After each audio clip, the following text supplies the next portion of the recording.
नमस्कार दोस्तों। अवसर क्लासेज में आपका हार्दिक स्वागत है। मैं हूं मनोज कुमार राय। आज का जो हमारा टॉपिक है वो है 1857 ईस्वी का स्वतंत्रता संग्राम।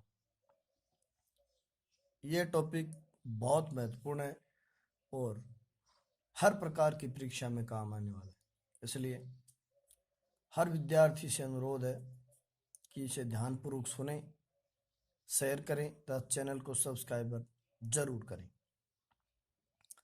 अंग्रेजों ने सन 1757 ईस्वी में प्लासी के युद्ध की जीत के साथ ही भारत में शासन करना प्रारंभ कर दिया। हमने ये पढ़ा कि प्लासी का युद्ध हुआ और इसमें नवाब सिराजुद्दौला हार गया और अंग्रेजों ने क्या कर लिया कि अप्रत्यक्ष रूप से शासन करना प्रारंभ कर दिया। अब अंग्रेज क्या थे कि सन 1757 ईस्वी से लेकर के और 1857 ईस्वी तक कई छोटे छोटे उस दौरान विद्रोह हुए, परंतु बड़ा विस्फोट नहीं हुआ, बड़ी क्रांति नहीं हुई। अंग्रेजों ने भारतीयों के साथ खूब अत्याचार किए। वो आए थे व्यापार करने के लिए, लेकिन उन्होंने राजनीति के अंदर कदम रख दिया और राजनीति करनी शुरू कर दी। प्रारंभ में वो ईस्ट इंडिया कंपनी के रूप में यहाँ पर आए थे। इसी दौरान सबसे भयंकर विस्फोटक क्रांति हुई, जिसे 1857 ईस्वी में होने के कारण 1857 की क्रांति कहा जाता है। अब हर कार्य के होने के पीछे कोई न कोई कारण निहित होता है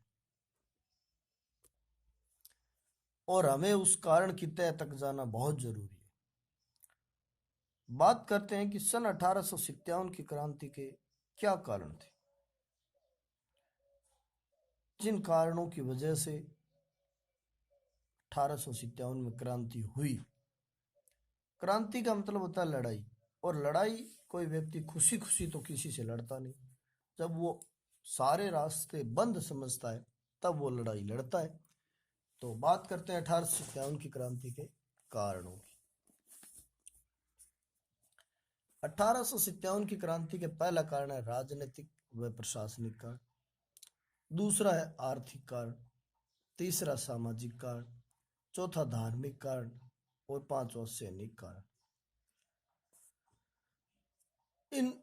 ये पांच मुख्यतः कारण थे, जिनके अंदर और भी छोटे छोटे ये प्रकार है कारणों के। कुछ राजनीतिक कारण थे, कुछ आर्थिक कारण थे, कुछ सामाजिक कारण थे, कई धार्मिक कारण हुए, कई सैनिकों से संबंधित कारण भी थे।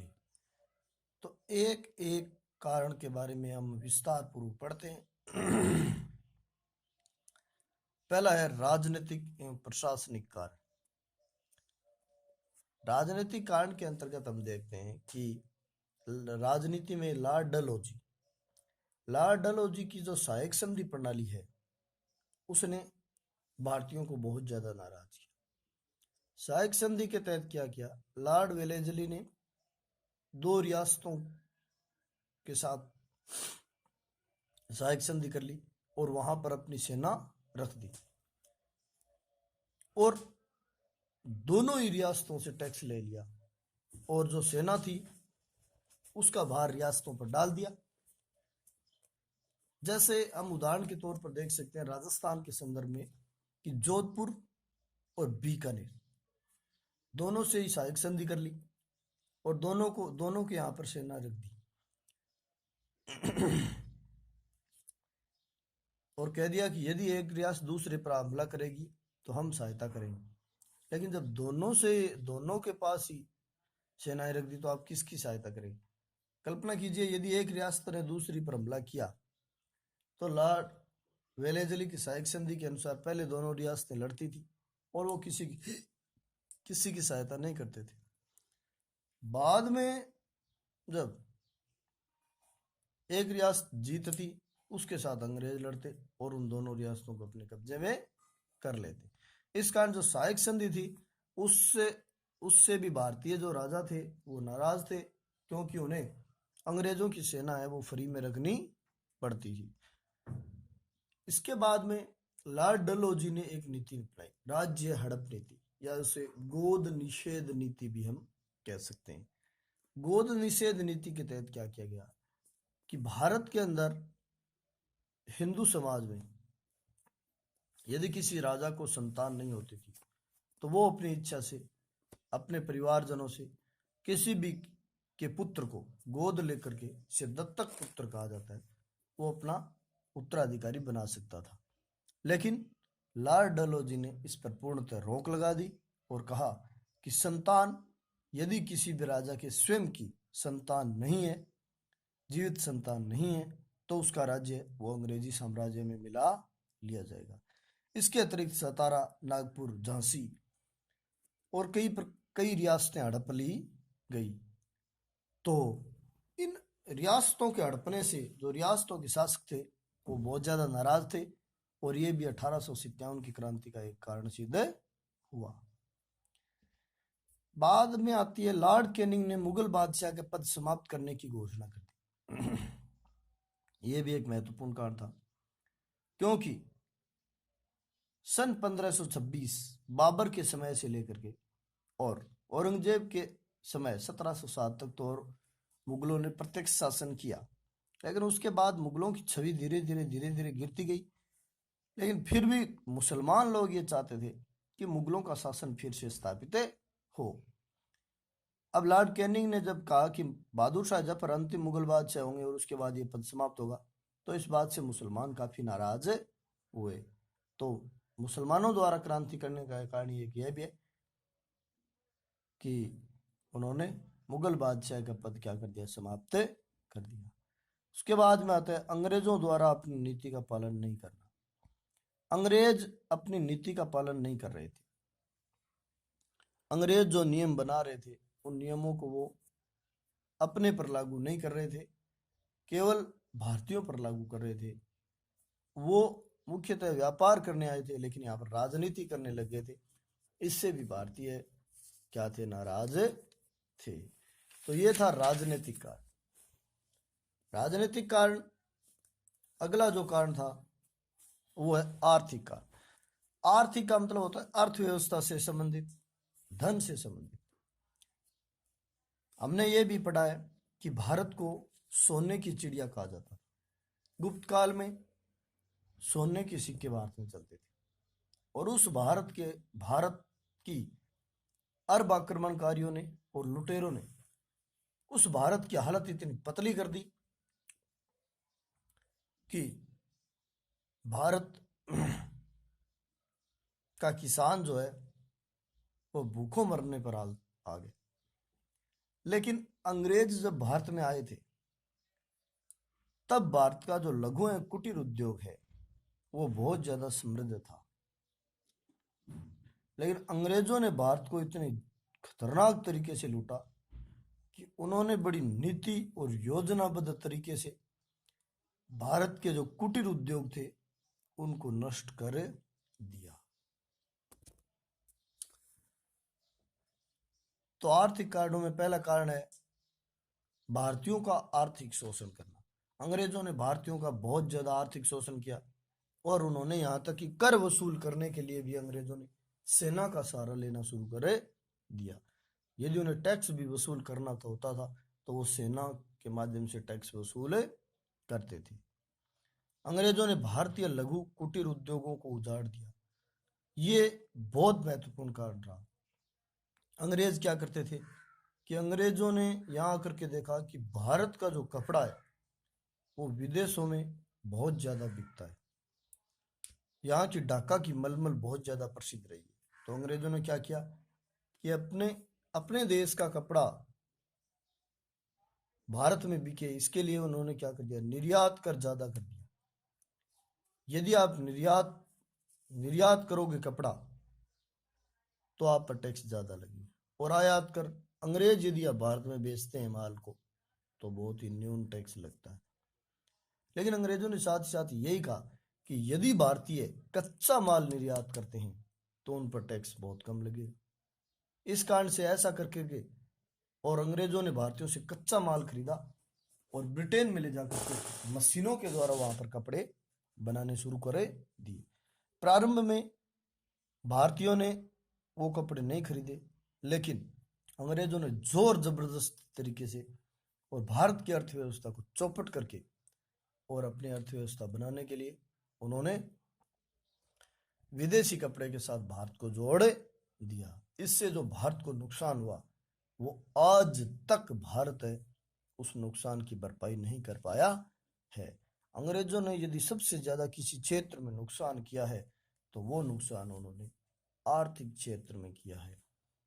जो उन्होंने भारत की अर्थव्यवस्था को डगमगा के और चरमरा करके उन्होंने छोड़ दिया, उसके लिए अंग्रेज सदा जिम्मेदार रहेंगे। आज तक वो अर्थव्यवस्था पटरी पर नहीं आ पा रही है। तो आर्थिक कारण निर्यात कर ज्यादा करना, लेकिन कच्चे माल पर निर्यात कर कम लगाना, इसके माध्यम से अंग्रेजों के माध्यम से भारतीय क्या थे, नाराज थे। कहा जाता है कि इस समय इतने किसान मरे कि बंगाल में किसानों की हड्डियों के ढेर लग गए। और भारतीय धन का इंग्लैंड जाना ये भी एक कारण था। उसके बाद में बात करते हैं हम सामाजिक कारण। सामाजिक तौर पर भी क्या थे कि अंग्रेज जो थे वो भारतीयों के साथ भेदभाव करते थे। यानी अंग्रेज भारतीयों को घृणा के साथ देखते थे और जिस डिब्बे के अंदर अंग्रेज यात्रा कर रहे हो उसमें वो भारतीयों को यात्रा नहीं करने देते थे। और कितना सामाजिक तौर पर भेदभाव अंग्रेज करते थे, इस बात का अंदाजा हम इसी बात से लगा सकते हैं कि आगरा का एक मजिस्ट्रेट था, उसने एक आदेश निकाला कि प्रत्येक भारतीय, भले ही उसका कद कितना ही ऊंचा ना हो, उसका ओहदा कितना ही ऊंचा हो, पद कितना ही ऊंचा हो, और छोटे से छोटे अंग्रेज को सलाम करेगा। जब अंग्रेज बाजार से आ रहा है, भले वो पैदल हो, और भारतीय घोड़े पर, रथ पर या ऊंट पर बैठा हुआ है, तो वो जब तक रुका रहेगा नीचे उतर के, जब तक वो अंग्रेज वहां से निकल ना जाए। इस बात से हम समझ सकते हैं कि अंग्रेजों ने किस प्रकार से भारत का सामाजिक तौर पर भी उन्होंने भेदभाव किया और शोषण किया। इसके अतिरिक्त अंग्रेजों ने क्या किया कि भारतीयों को अंग्रेजी सिखाना शुरू किया, और अंग्रेजी सिखाने के पीछे अंग्रेजों का यही उद्देश्य था कि हम एक काले रंग का अंग्रेज तैयार कर सके। लेकिन ये बिंदु जो था वो आगे जाकर के अंग्रेजों के पतन का कारण सिद्ध हुआ। उन्होंने भारतीयों को अंग्रेजी सिखाई और भारतीयों ने अंग्रेजी साहित्य पढ़ा, अंग्रेजों का इतिहास पढ़ा, उसमें उन्हें कुछ नहीं मिला, तो उन्होंने क्या कर दिया, उनके खिलाफ विद्रोह का मोर्चा खोल दिया। अगला कारण है धार्मिक कारण। धार्मिक कारण भी महत्वपूर्ण है। भारतीयों को ईसाई बनाना व पैतृक संपत्ति बनी रहना। धार्मिक कारण के अंतर्गत क्या किया गया कि धार्मिक आधार पर अंग्रेजों ने भी नुकसान पहुंचाया। उन्होंने क्या किया कि भारतीयों को ईसाई बनाना प्रारंभ कर दिया। अब ईसाई बनाना प्रारंभ कर दिया। अब भारतीयों में एक नियम था कि यदि कोई व्यक्ति हिंदू धर्म छोड़ करके इस्लाम या फिर कोई और धर्म अपना लेता है तो वो अपनी पैतृक संपत्ति से वंचित हो जाता है, अर्थात उसे पिता की संपत्ति पर कोई अधिकार नहीं रहता। लेकिन अंग्रेजों ने नियम बनाया कि यदि कोई व्यक्ति अपना धर्म छोड़ करके और ईसाई धर्म अपनाता है तो उसे पैतृक संपत्ति से वंचित नहीं किया जाएगा। इस कारण से क्या हुआ, और उसके साथ उसे सरकारी नौकरी भी दी जाएगी। तो ऐसा होने के कारण जो भारतीयों को जो नुकसान हुआ, लोग ईसाई धर्म की तरफ प्रवृत्त होने लगे। और आज भी हम देखते हैं कि केरल में और पूर्वी भारत में जाकर के अंग्रेजों ने बहुत सारे ईसाई बना दिए और आज वहां पर हमें ईसाई धर्म का प्रभाव देखने को मिलता है। इसके बाद में क्या हुआ 1813 ईस्वी में मजहबी प्रचार की स्वीकृति मिलना। 1813 ईस्वी में मजहब यानी धर्म के आधार पर प्रचार करने की भी स्वतंत्रता अंग्रेजों को मिल गई। इसलिए उन्होंने क्या कर लिया कि कंपनी का, इसका एक उदाहरण हम देख सकते हैं कि कंपनी के प्रधान मैगलीज ने हाउस ऑफ कॉमन्स यानी ब्रिटेन की संसद में कहा था कि गॉड यानी ईश्वर ने हमें हिंदुस्तान का साम्राज्य इसलिए दिया है ताकि हम इस ईसाई धर्म का इतना प्रचार करें कि ईसाई धर्म का जो ध्वज है वो भारत के एक किनारे से दूसरे किनारे तक लगातार फहराने लगी। इस कारण से भी भारतीय नाराज थे, क्योंकि भारतीयों को भय था कि यदि हम अंग्रेजों को बाहर नहीं निकाला तो अंग्रेज हमारा धर्म है वो पूरी तरह से नष्ट कर देंगे। और अपने धर्म, कार्ल मार्क्स नाम का एक विद्वान हुआ है, मुझे बीच में बात याद आई कि कार्ल मार्क्स नाम का एक विद्वान था, उसने कहा था कि धर्म अफीम की तरह होता है, क्योंकि धर्म का नशा अफीम से भी ज्यादा होता है। तो इस कारण से धर्म को नुकसान पहुंचाने से भी कारण भी भारतीयों ने क्रांति कर दी। उसके बाद में बात करते हैं सैनिक कांड। सैनिक कांड जो 1857 की क्रांति का मुख्य कारण था, वो हम देखते हैं कि अंग्रेज सैनिकों के साथ भी भेदभाव करते थे, भारतीयों को ऊंचे ओहदे पर नियुक्त नहीं करते थे और इसके साथ साथ उन्हें वेतन में भी भेदभाव करते थे। एक भारतीय सैनिक जिसे 9 रुपए वेतन मिलता था और उसी ओहदे के अंग्रेज सैनिक को 60 से 70 रुपए वेतन मिलता था। इस बात से हम स्पष्ट देख सकते हैं कि अंग्रेज कितने भेदभाव करने वाले थे। इस कारण से सैनिक नाराज थे। 1856 ईस्वी में लॉर्ड कैनिंग ने सामान्य सेना भर्ती अधिनियम पास किया, लॉर्ड कैनिंग के समय, जिसके तहत यह नियम बनाया गया कि किसी भी सैनिक को विदेश भेजा जा सकता है।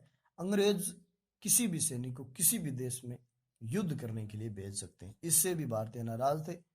और डाक घर नियम के तहत पहले सैनिकों को फ्री डाक सेवा मिलती थी, वो भी अंग्रेजों ने क्या कर दी, बंद कर दी। उसके कारण भी भारतीय नाराज थे। और भारतीयों के साथ बहुत ज्यादा सेना में भेदभाव किया जाता था सामाजिक तौर पर, उससे भी क्या थे, नाराज थे।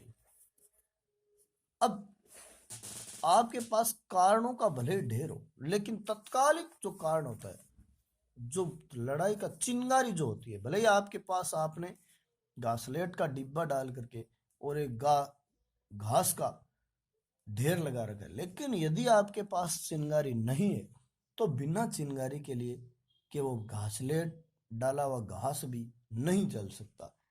वही कारण है, कारण बहुत थे, 100 साल से हजारों कारण बने, लेकिन जो चिंगारी जहां से निकली वो ये कारण है, तात्कालिक कारण। उस समय क्या कारण, तो वो हुआ कुछ ऐसा कि 1856 ईस्वी में सरकार ने पुरानी बंदूक जिसका नाम था ब्राउन बेस, उस ब्राउन बेस बंदूक के स्थान पर और भारतीय सैनिकों को एक नई बंदूक दी, बंदूक यानी राइफल दी, और उस बंदूक का नाम था एनफील्ड राइफल।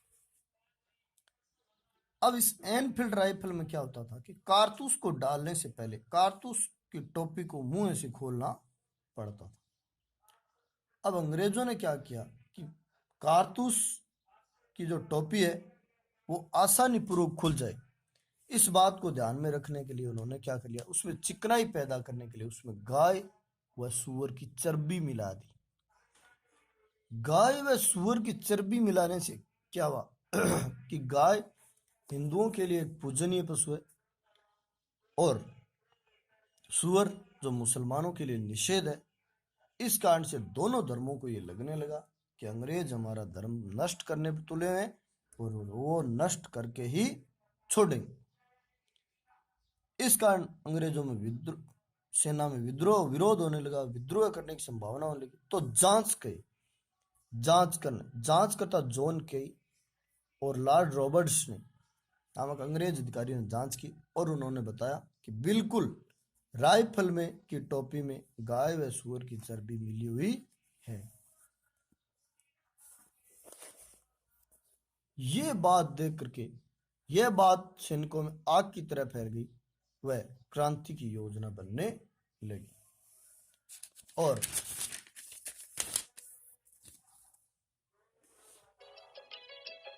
उसी